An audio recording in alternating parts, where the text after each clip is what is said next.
ان اللہ علیم حکیم قاتل الذین لا یؤمنون باللہ ولا بالیوم الآخر ولا یحرمون ما حرم اللہ ورسولہ ولا یدینون دین الحق من الذین اوتوا الکتاب حتی یعطوا الجزیۃ عن ید وہم صاغرون۔ یہ آیت بھی فلسفہ دین کے اعتبار سے بہت اہم۔ جنگ کرو ان لوگوں سے جو نہ ایمان رکھتے ہیں اللہ پر نہ یوم آخر پر، جو حرام نہیں ٹھہراتے جس کو اللہ اور اس کے رسول نے حرام ٹھہرایا،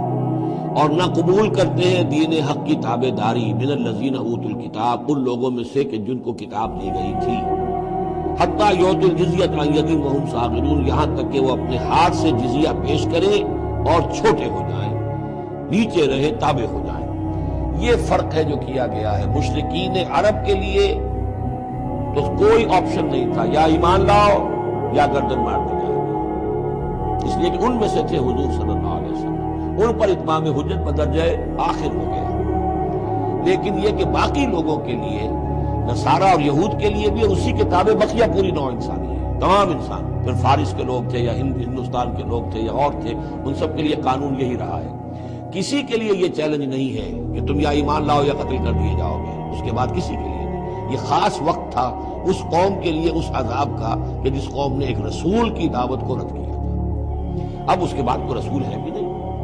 موجود نہیں ہے، بنفس نفیس تو موجود نہیں ہے، معنوی طور پر ہے، وہ واقعتاً جو ہے مادی طور پر تو نہیں ہے۔ اس حوالے سے بقیہ پوری نوع انسانی کا معاملہ کیا ہے؟ ان کے سامنے یہ ہے کہ قتال ان سے بھی کیا جائے گا، جنگ ان سے بھی کی جائے گی، یہاں تک کہ وہ تابع ہو جائیں، اللہ کے دین کی بالادستی کو قبول کر لیں، لیکن اس کے نیچے وہ یہودی رہیں، وہ مجوسی رہیں، وہ ہندو رہیں، وہ سکھ رہیں، وہ پارسی رہیں، وہ جو بھی چاہے رہیں، انڈیویجول کو کسی کو اسلام لانے پہ مجبور نہیں کیا جائے، اور یہ نہیں ہوگا کہ گردن اڑا دی جائے گی یا اسلام لاؤ۔ وہ معاملہ تھا مشرکین عرب کے لیے۔ یہ جو زمین و آسمان کا فرق، اس کو اچھی طرح سمجھ لیجیے۔ یہی وجہ ہے کہ پھر جب دور صحابہ میں اور دور خلافت راشدہ میں فوجیں نکلی ہیں صحابہ کی، تو تین آپشنز دیتے تھے: ایمان لے آؤ تم ہمارے برابر کے ہو جاؤ گے، تمہارے حقوق ہمارے حقوق برابر، ہم یہ بھی نہیں کہیں گے ہم سینئر ہیں تم جونیئر ہو، تمہارے حق کا برابر، بالکل برابر۔ اگر ایمان نہیں لاتے، تابع داری اختیار کرو، جزیہ دو، اور اسلامی ریاست کی بالادستی قبول کرو، پھر تم یہودی رہو، مجوسی رہو،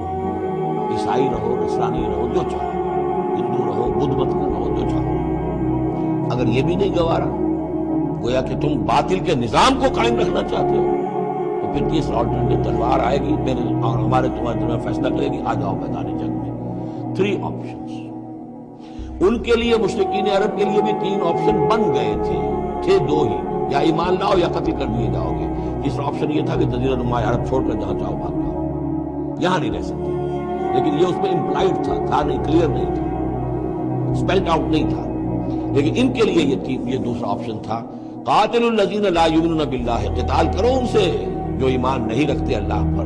نہ یوم آخر پر، ولا یحرمون ما حرم اللہ ورسولہ، نہ حرام ٹھہراتے ہیں اور سمجھتے ہیں ان چیزوں کو جو اللہ اور اس کے رسول نے حرام کی ہیں، ولا یدینون دین الحق، اور نہ دین حق کو قبول کرنے کے لیے اور اس کی تابعداری کرنے کے لیے تیار ہیں، من الذین اوتوا الکتاب، اہل کتاب میں سے، ان سے بھی جنگ کرو، حتی یعطوا الجزیۃ عن ید، یہاں تک کہ وہ دیں جزیہ ہاتھ سے، وہم صاغرون، اور چھوٹے ہو کر گئے۔ اسلام کی بالادستی